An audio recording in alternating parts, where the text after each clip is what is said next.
আসসালামু আলাইকুম ওয়া রাহমাতুল্লাহি ওয়া বারাকাতুহু।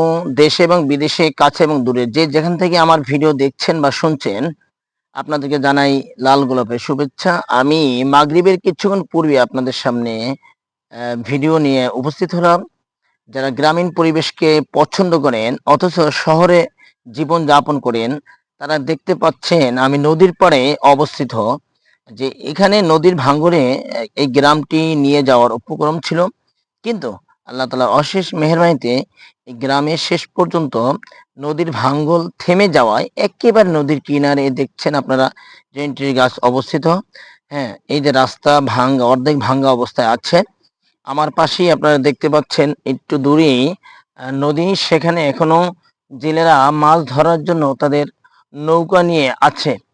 হ্যাঁ, এই পরিবেশটা আসলে অসাধারণ। যারা এরকম পরিবেশে থাকছেন বা দেখছেন, তাদের কাছে অবশ্যই অনেক ভালো লাগবে। আর যারা অনেক আগে দেখেছেন বাট এই মুহূর্তে শহরে জীবনযাপন করছেন, তারা কিন্তু তাদের স্মৃতিপটে অবশ্যই চলে আসবে যে গ্রামীণ পরিবেশ এবং নদীর কর্নার বা নদীর তীরের মানুষের জীবনের বসবাস কেমন এবং মানুষ কিভাবে তাদের জীবনযাপন করে, সেই পরিবেশটি এখানে চলে আসছে।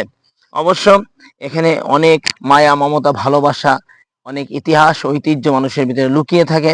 যেখানে দাদা, তার দাদা, তার দাদা, অনেক আত্মীয়-স্বজন তাদের জীবনযাপন করে আসছে। আমরাও আসলে আমাদের শৈশব বা আমাদের যে কৈশোর আছে, সেটা কিন্তু আমরা এখানেই কাটিয়েছি।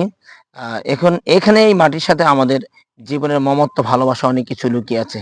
সবাইকে অনেক, অনেক ধন্যবাদ। যারা গ্রামীণ পরিবেশকে ভালোবাসছেন, তারা অবশ্যই লাইক, শেয়ার, কমেন্টস করবেন। অনেক, অনেক ধন্যবাদ। আসসালামু আলাইকুম ওয়া রাহমাতুল্লাহি ওয়া বারাকাতুহু।